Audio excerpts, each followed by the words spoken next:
الاسبوع الماضي كنت في اسكان الشرفيه، لقيت محاضره جوني 4 أو 5 شباب، والله الذي لا اله الا هو، شباب جنتله، شباب موضات سبايك ولابسين احلى موضه واحلى ماركه.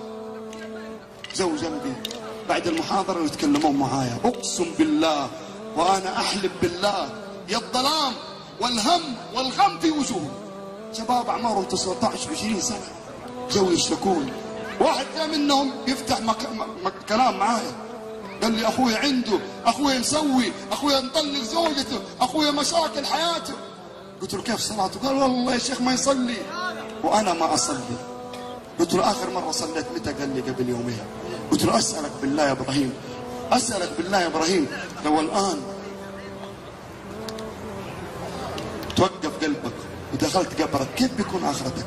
كيف بيكون قبرك؟ قال جحيم والعياذ بالله. قلت له انت مرتاح؟ انت مرتاح في حياتك؟ قال لي والله ماني مرتاح. مستعد لقبرك واخرتك؟ قال ماني مستعد ولا مهيأ. قلت له تكفى الحين، توضى وصلى العشاء، الحين توضى وصلى العشاء يا شباب. الحين اكبر قضيه واخطر قضيه واهم قضيه عندنا في الكره الارضيه تدرون ايش؟ تضييع الصلاه.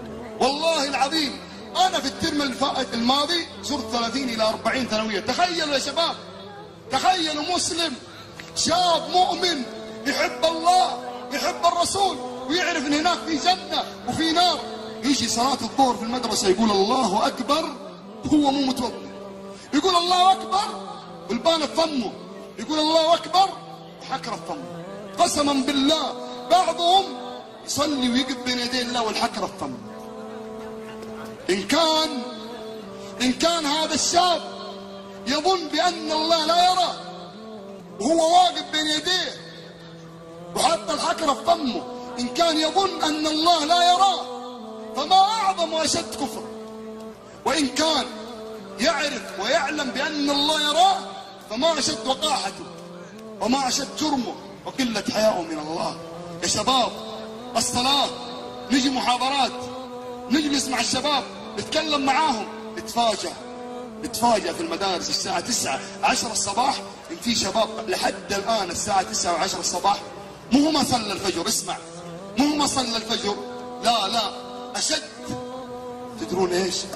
مو مفكر إنه يصلي أصلا، ما يبغى يصلي، ما في حياته صلاة، ما في جدوله صلاة، ما في شيء في قاموسه صلاة، مخلوق وعايش كأنه بهيمة وأشد من البهيمة. همه مقطع، همه رابط، همه أغنية، همه عادة سرية، همه بنات، همه أفلام ومسلسلات. أولئك كالأنعام بل هم أضل. الصلاة يا شباب، الصلاة لا تضيع. يمين بالله تضيع الصلاة تضيع. تترك الصلاة ما لك حظ في الإسلام البتة. إن كان يا شباب، إن كان هناك أناس يصلي كم صلاة؟ يصلي 5 صلوات في اليوم والليلة، 5 صلوات يصليها في اليوم والليلة ومصيره جهنم والعياذ بالله. ركز، كلام كبير، كلام خطير. يصلي كم؟ 5 صلوات، مصيره فين؟ مصيره جهنم والعياذ بالله. طيب كيف اللي يترك صلاة؟ كيف اللي في اليوم الواحد ينقص صلاة وصلاتين؟ كيف اللي ما يصلي بالكلية؟ أشد جرم من هذا اللي يصلي 5 صلوات. طيب مين هذا اللي يصلي 5 صلوات وبيدخل النار؟ مين هذا اللي يصلي 5 صلوات في اليوم والليلة وداخل النار؟ مين؟ تدرون مين؟